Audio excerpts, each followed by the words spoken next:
Que honra, camisa 10, 10º episódio, consegui te trazer aqui.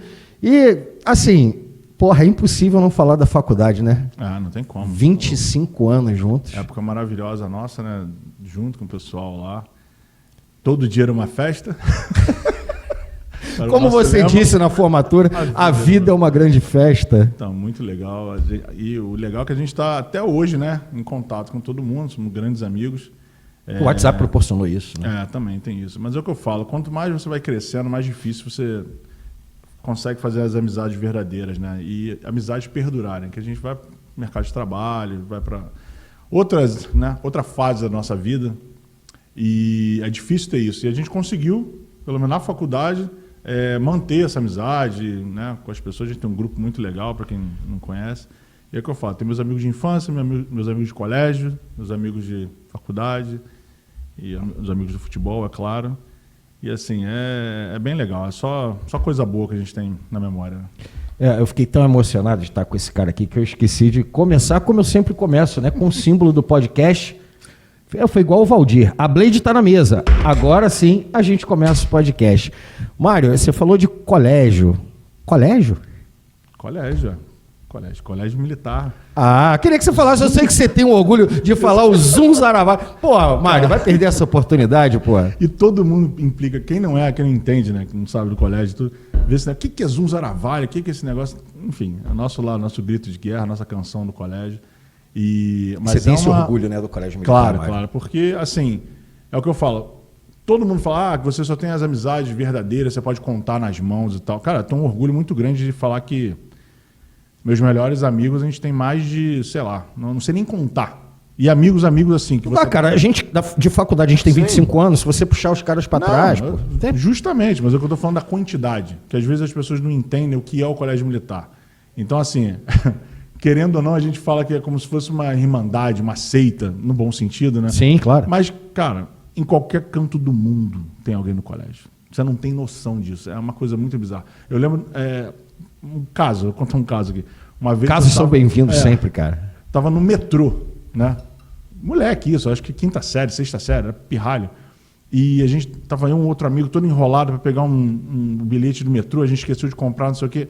Quando eu viro pro lado, um cara já colocou, a gente de farda e tudo, já colocou o bilhete, passa aí, Zum Zaravalho.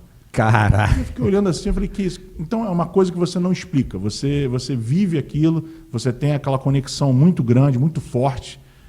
Isso é para sempre. Hoje eu tenho a felicidade de rodar o mundo com trabalho, com lazer, com tudo, e sempre tem alguém lá. Sempre tem algum lugar que você vá, você pensa, quem é que está morando aqui? Quem é que ajuda? Não sei Estados Unidos, Europa, América do Sul toda. Na Ásia. Cara, isso é uma coisa... É muito engraçado. Então, assim, a gente valoriza muito. Nosso grupo é muito, muito, muito unido. E não só a minha turma, o pessoal da minha época, são pessoas de todas as épocas. É como se fosse um selo, uma coisa que você leva para a vida toda. Você é um ex-aluno do colégio militar, você...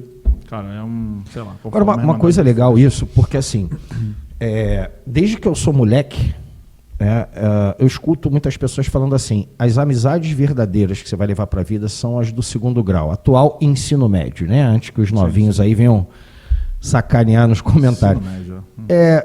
Os amigos verdadeiros vão ser aqueles do segundo grau, né? Do ensino médio. Realmente, eu tenho um grupo muito grande do segundo grau, mas eu acho que a gente conseguiu quebrar uma regra dessa porque o nosso pequeno grupo, que tem ali 10, 12, 15 pessoas da faculdade, sim, a gente se fala até hoje, a gente se encontra, vai ser semana que vem tem um almoço, teu aniversário, domingo agora tem teu aniversário. Enfim, a gente continua se encontrando, continua batendo papo, e a gente pode ficar 5 anos sem se ver pessoalmente. Normal. Fala aí, de Gramado. Blá, blá, mas é o que eu falo. Parece que a gente se viu ontem, cara. Justamente. Isso que eu falo que são as amizades verdadeiras. Porque assim, teve um dia que eu estava até lendo sobre isso, estava me aprofundando no assunto, que é o seguinte, você tem as suas amizades, você forma as suas amizades em algumas épocas específicas da vida. Claro, quando você é criança, você está fazendo aquilo dali, você está no colégio, você está, né, desde... de novo junto com a sua turma e tal, você faz tudo o dia inteiro com eles. O esporte já proporciona muito isso. O que é que eu falo? Meus amigos de colégio, todos, a gente era formado o quê? Basicamente o quê? Porque todos eram atletas. Isso era um diferencial e era uma coisa que unia muito a gente. E todos os esportes, não estou falando do futebol especificamente, que é o meu caso, mas de todos os esportes. A gente teve a felicidade de praticar tudo e que ajudou em cada um, que a gente tem vários exemplos que nossos amigos chegaram num nível muito alto dentro das carreiras deles com o esporte, em diferentes esportes, e tudo é um complemento. A gente aprendia desde esgrima, equitação, atletismo, vôlei, basquete, judô. Então, o colégio militar proporcionava isso. E o que acontece? Você ficava o tempo todo com aquelas pessoas, o tempo todo, o dia todo. Você ia para casa para dormir, estudar um pouco e voltar no dia seguinte. Então, é claro que assim você vai criando as amizades, os laços muito fortes nessa época. Você vai para o segundo grau, você já divide um pouco, você muda os interesses, até por pensando já na frente, carreira, o que cada um gosta, o que cada um não gosta, que é a hora que você separa um pouco. E a faculdade, então, aí realmente é a divisão. Por isso que eu falo que é muito difícil você, depois de uma certa idade, você fazer umas amizades que vão perdurar para a vida toda. É muito, muito raro. Mas é por quê? Porque você vai diminuindo o tempo. Você começa a ter sua vida profissional, sua vida acadêmica, já começa a namorar, a pensar em família. Muitos estão casados já na faculdade. Justamente, E aí depois você tem sua família, você forma, vai trabalhar em diferentes estados, diferentes lugares, vão se afastando. Então é muito difícil ter essa conexão. Você tem os seus colegas de trabalho que podem, claro, por afinidade virar amigos. Eu tenho poucos exemplos, mas eu tenho. Mas assim, é muito mais difícil. Então é isso. Vai desde de criança, é muito mais fácil. Por isso que a gente fala que nossas amizades verdadeiras são dessa época, né? Uma pergunta que você falou do colégio militar e tal, de diferentes esportes. O colégio militar tem armas também, não tem igual o exército, assim, tem infantaria, não sei se são as mesmas armas. Sim. Hoje tem muito mais. Na minha época eram 4 armas só, isso você escolhia no segundo grau. Até a 8ª série, dependendo das suas notas, antiga 8ª série, né, que agora está no 9º ano. Isso. Você, dependendo das suas notas e o que você pensava em fazer no segundo grau, você tinha a cavalaria, artilharia, infantaria e comunicações. Eram só as 4 armas. Depois de um certo tempo, criaram o 3º ano, que era a companhia especial, que aí você juntava as armas de novo. Então, você era dividido, as turmas eram divididas por áreas de interesse. Então, tinha humanas, biomédica, enfim, exatas. Talvez até para preparar para um vestibular. Um vestibular, assim. Para quem não ia para a carreira militar, fazia o 3º ano no colégio, pensando nesse sentido. Mas só que agora já entraram outras armas, já mudou bastante, o colégio militar está bem diferente, agora tem engenharia, tem intendência, que era uma coisa que só tinha no Colégio Militar de Brasília e no Colégio Militar de Manaus também, pela quantidade de alunos e tal. Mas é isso, aí você dividia. Aí, falando de esportes, aí o que acontecia? Nas armas, e a 8ª série era o período que você disputava as Olimpíadas, que aí tirava os atletas para formar as equipes, para disputar contra as escolas militares mesmo, a IPCAR, a Colégio Naval. Vocês participavam do intercolegial também? Não? Sim. Com as outras escolas civis, não? Sim. Junto? Sim. Então, contando o caso, tinha essas Olimpíadas internas. Quando eu estava na 8ª série, o nosso grupo era tão forte de atletas, tão forte, que a gente quase ganhou as Olimpíadas, não ganhou por um problema interno que teve. Não se compromete. Que todo mundo sabe, mas era muito forte, a gente ficou em segundo lugar. E o que a gente fez? Um consenso.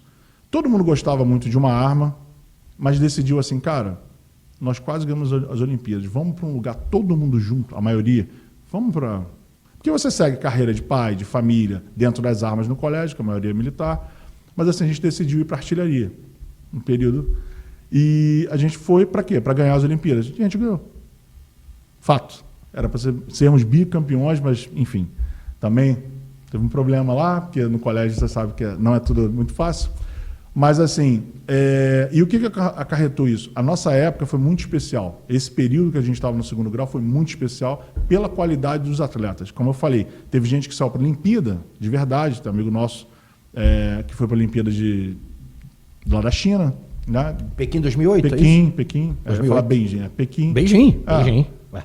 Tem um exemplo, o Romão lá, o Wagner Romão, que é pentatleta, um monstro, cara, as pessoas mais dedicadas que eu conheço em treinamento físico e tudo. Hoje ele é coronel do Exército, trabalha lá na CCFEX, que é o Centro de Educação Física do Exército, hoje, capacitação física. Ele chegou nesse nível, a gente tinha o Shire era jogador de vôlei, foi para o Banespa, conseguiu chegar no nível profissional também, 2 metros de altura com 14 anos, era muito bom. Cara, tem vários exemplos em vários esportes. Em judô tinha gente com destaque, eu no futebol, como pessoal também, outros amigos que saíram para os clubes. Cara, então assim, era um grupo de excelência. Na esgrima, a gente tem também um amigo muito famoso. E o que acontece? Chegou ao ponto que o colégio militar era proibido de disputar o intercolegial, como você perguntou. Por quê? 20 anos antes, se eu não me engano, teve uma briga muito grande. A gente está falando de 1600 e... início dos anos 80, ou meados dos anos 80. Teve uma briga muito grande que tinha o futsal. E, cara, o futsal é até proibido no âmbito militar, ele é proibido porque ele gera muita confusão.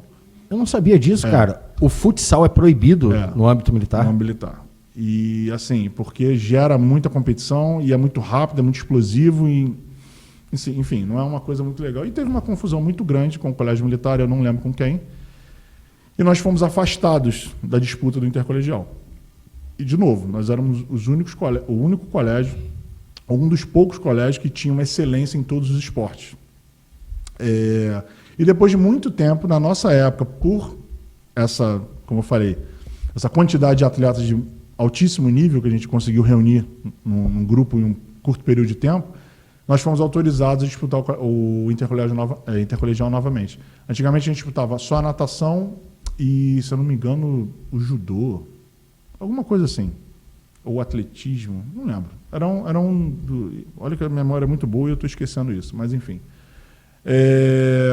E a gente voltou para o intercolegial. Assim que a gente voltou, a gente foi bicampeão seguido. 94, 95. E teve um resultado excelente em 96 também, que eu não lembro. A gente conseguiu, pela primeira vez, ganhar o vôlei feminino, alguma coisa assim, mas com um resultado muito expressivo. E criaram uma Copa Fanta também, na época. Copa Fanta. E a gente ganhou de braçada a Copa Fanta também. E era muito boa porque a gente ganhava dinheiro, especificamente para investir no esporte dentro do colégio. Você sabe que em instituição militar você não pode receber nada que não seja diretamente aplicado para uma benfeitoria dentro do colégio. Então, assim, a gente ganhou raia antimarola olímpica, que a gente tinha piscina olímpica, a gente conseguiu colocar um placar eletrônico dentro do colégio militar, trocou toda a sala de judô do colégio, virou de altíssimo nível. Pô, que maneiro, cara. Acho que foi o Banco do Brasil que patrocinou na época essa mudança. A gente conseguiu colocar aro retrátil, tipo da NBA, tipo da NBB, né? Não tinha NBB antigamente, mas o Campeonato Brasileiro... então era retrátil, porque os nossos amigos já enterravam, então tinha uma necessidade. Uma história engraçada também, a gente foi jogar uma competição contra o Colégio Naval lá em Angra dos Reis, e no aquecimento do jogo, era a última coisa, na sexta-feira que a gente chegou, ia ter só o jogo de basquete, a gente ia sair e tal. No aquecimento, teve uma enterrada, a gente quebrou a tabela, então não teve jogo, todo mundo foi coisa. Por quê? Porque não tinha um aro retrátil. Então, assim, foi a evolução da qualidade dos atletas, coisa que ninguém esperava. Então, assim, a gente voltou a disputar o intercolegial, a Copa Fanta e tudo, a gente, cara, foi muito, muito, muito bem, assim. A gente ganhou muito, muito tranquilo. Porque é aquilo, o lema, né, do Exército, das instituições militares, a mens sana corpore sano, que isso faz parte da formação do homem, da pessoa, do cidadão e tudo, então isso daí é um complemento, uma área muito importante que os militares pregam, então isso é excelente para a nossa formação. E isso contribui, como eu falei, cada um era muito bom na sua área, e assim, cara, eu aprendi muito com os outros esportes para melhorar o futebol, que seria o meu foco. Eu queria chegar no futebol. Você, naquela época, então, estava passeando pelos esportes para chegar no vôlei. Desculpa, para chegar no futebol. Jogava vôlei, não era assim maravilhoso, assim, tinha eu bloqueava muito bem, mas não era um titular de equipe, nada disso, mas era reserva, mas jogava muito bem vôlei, apesar de, né, lá de casa você sabe, lá em casa todo mundo jogava vôlei e tudo. Mas assim, meus esportes eram futsal, que aí futebol de campo depois, judô também, fiz muito bem numa época. Mas assim, o vôlei especificamente e o basquete complementaram muito o meu jogo do futebol. No basquete eu aprendi a marcar, que era uma coisa que eu não tinha noção de marcação, desde o futsal. Às vezes eu ficava, né, perdido e o basquete me ensinou até essa orientação de quadra, essa noção de espaço e tudo. E o vôlei, uma coisa muito engraçada que eu adaptei para o meu jogo, foi dar a passada de ataque para o vôlei para eu cabecear. A partir do momento que eu fiz isso, eu não tinha um zagueiro que conseguia me pegar. Porque eu já era muito alto, dava a passada, o zagueiro ficava dessa altura aqui. E eu cabeceava a bola. E isso no colégio, que era o nível, as competições de militares e tudo, que era um nível menor, cara, isso fazia uma diferença absurda. Fazia muito gol de cabeça. Parece Jardel, lembra? Não, Jardel. Mal comparando. O show do fundo do baú. Mas era tipo isso, porque a facilidade. Não só pelo jogo, lógico, que aí característica individual, mas era a facilidade que eu tinha de subir e cabecear uma bola. Então, para esses jogos de colégio era muito fácil.